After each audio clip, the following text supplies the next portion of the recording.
Wow, I cannot believe it. $204 million this weekend for Jurassic World. I can only imagine what's happening at Chris Pratt's house right now. Everything is awesome. Everything is cool when you're part of a team.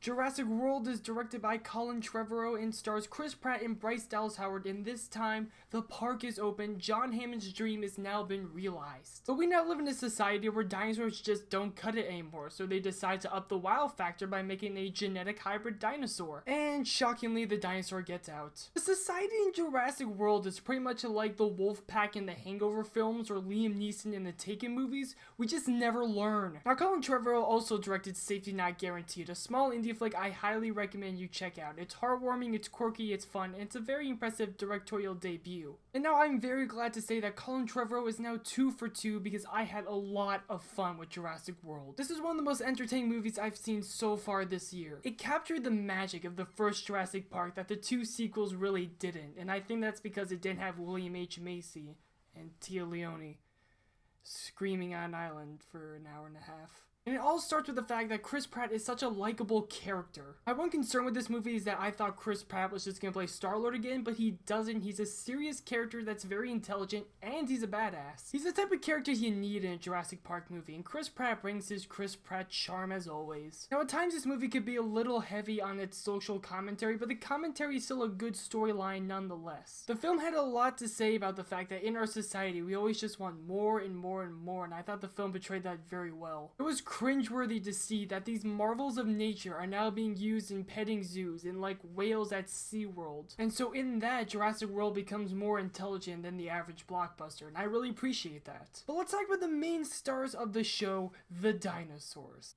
Did somebody say dinosaur? No, get out of here, Ricky. God. Sorry.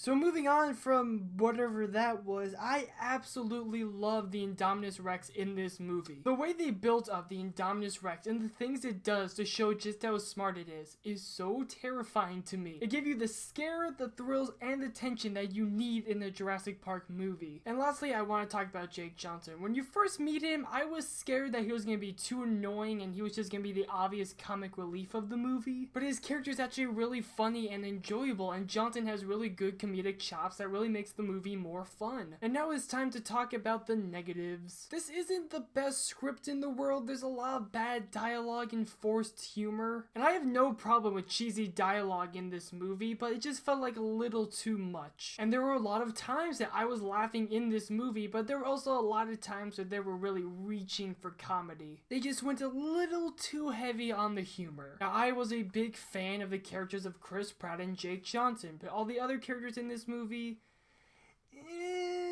Bryce Dallas Howard is your stereotypical workaholic who doesn't have time for family. The first kid in this movie is your stereotypical 9-year-old that you have in movies, and the other one is your stereotypical teenager that you have in movies. I have seen all these characters before, and they're really one-dimensional and not really fleshed out whatsoever. Look, I love Vincent D'Onofrio. I think he's one of the most underrated actors in Hollywood, and his performance is fine in the movie.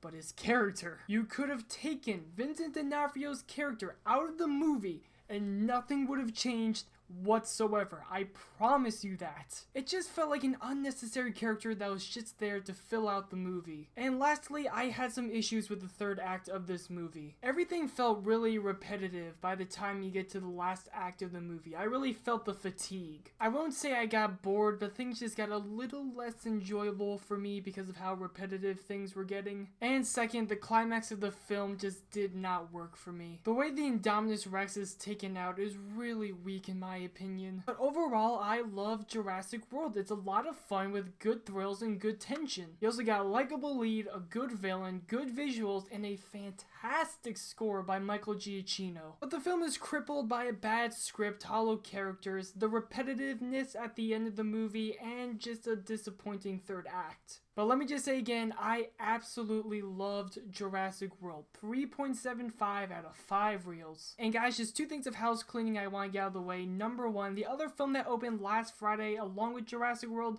is Me and Earl and the Dying Girl. Please make sure that you check out the review I did of that movie a couple weeks ago. And second, I am so excited to see Inside Out tomorrow night. I hope to have a review of that by Wednesday. What do you guys think of Jurassic World? Make sure to comment below, hit that subscribe button, hit me up on Twitter, at my website, brendanhasablog.wordpress.com. Thank you so much for watching. Till next time, I'm Brendan Weissman. Peace!